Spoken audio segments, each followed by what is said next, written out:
सध्या राज्यामध्ये निवडणुकींचा धुमाकूळ चालू आहे। प्रचार प्रसार अगदी जोरदार धूमधडाक्यात सुरू आहे। पण मात्र आता या निवडणुकीनंतर काय निकाल लागेल, कोणाची सत्ता येईल, कोण पराभूत होईल हे आपल्याला निवडणूक निकालानंतर समजणारच आहे। अशाच पद्धतीने 2024 ला सुद्धा निवडणुका धूमधडाक्यात पार पडल्या होत्या आणि त्यानंतर राज्यामध्ये कशा पद्धतीने घडलं होतं, लोकांना अनपेक्षितपणाने सगळं काही बघायला मिळालं होतं। 2019 नंतर राज्यामध्ये एक राजकीय भूकंप सुद्धा आलेला होता आणि ते सगळं राज्यातल्या जनतेने पाहिलेला होता। त्यामुळे 24 ला सुद्धा त्या पद्धतीने होईल का, निकाल लागल्यानंतर कोण कोणासोबत जाईल, कशा पद्धतीने जाईल हे काय आता सांगणं आपण योग्य नाही। पण 2019 ला निकाल लागल्यानंतर उद्धव ठाकरे यांनी भाजपसोबतची युती तोडून किंवा भाजपसोबतची युती तोडून महाविकास आघाडीसोबत जाणं पसंत केलं होतं आणि ते मुख्यमंत्री झाले होते। मग मुख्यमंत्री झाल्यानंतर उद्धव ठाकरे 2.5 वर्ष मुख्यमंत्री राहिले। 2.5 वर्ष मुख्यमंत्री राहिल्यानंतर शिवसेना फुटली आणि शिवसेना फुटल्यानंतर एकनाथ शिंदे हे सत्तेमध्ये सहभागी झाले, मुख्यमंत्री झाले। आपण या सगळ्या गोष्टी पाहिलेल्या आहेत। पण मात्र या समोरच्या गोष्टी पाहण्यासाठी आपल्या मागच्या काही इतिहासातल्या गोष्टी जाणून घेणं हे सुद्धा गरजेचंच आहे।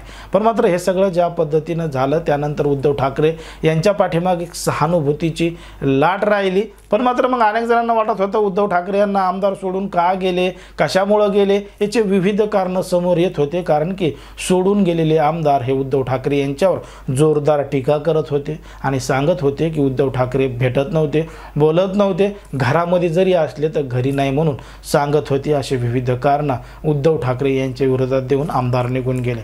आता या कार्यकर्त्यांनी उद्धव ठाकरे यांच्याकडे बोट दाखवलेलं की होतं की उद्धव ठाकरे भेटत नाहीत, बोलत नाहीत, कामा येत नाहीत म्हणून।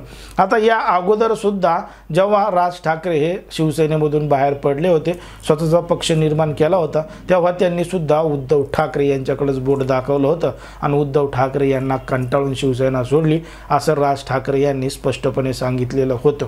आता त्यानंतर बऱ्याच वर्षानंतर जेव्हा उद्धव ठाकरे यांनी त्यांच्या मुलाला आदित्य ठाकरेला निवडणुकीच्या रिंगणात उभं केलं पहिल्यांदा, तेव्हा मात्र त्यांच्या विरोधात महाराष्ट्र नवनिर्माण सेनेनं उमेदवार न देण्याचं ठरवलं होतं आणि राज ठाकरेंनी सांगितलं होतं की त्याची पहिली निवडणूक आहे, त्या ठिकाणी आम्ही आमचा उमेदवार देणार नाही, त्याला त्या ठिकाणी निवडणूक लढू द्या। त्यामुळे त्या ठिकाणी आदित्य ठाकरे निवडून आले होते। हे सगळं चित्र आपण पाहिलेलं आहे।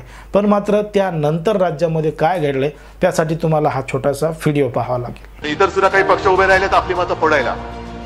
गेल्या वेळेला बिन शर्ट पाठिंबा दिला होता, तर इन शर्ट पाठिंबा दिलेला आहे।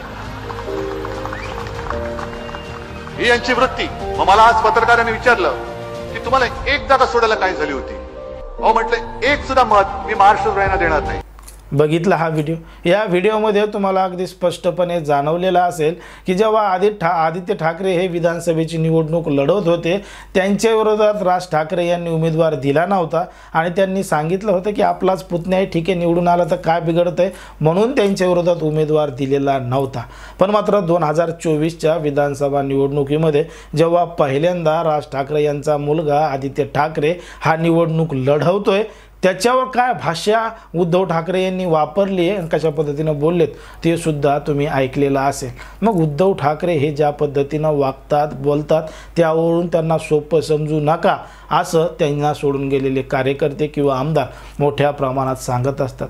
मग खरंच उद्धव ठाकरेंचा स्वभाव अशा पद्धतीचा आहे का? त्यामुळे त्यांच्या सोबतचे सहकारी त्यांना सोडून जात आहेत का? असे विविध प्रश्न या ठिकाणी आपल्याला पडतात। म्हणून ज्या पद्धतीनं उद्धव ठाकरे आणि राज ठाकरे हे दोघंजण त्या व्हिडिओच्या माध्यमातून बोललेत, त्या दोघांबद्दल तुम्हाला काय वाटतं हे अगदी स्पष्टपणे कमेंटमध्ये सांगा आणि अशाच पद्धतीचे नवनवीन व्हिडिओ पाहण्यासाठी आपल्या चॅनलला लगेच सबस्क्राईब करून घ्या।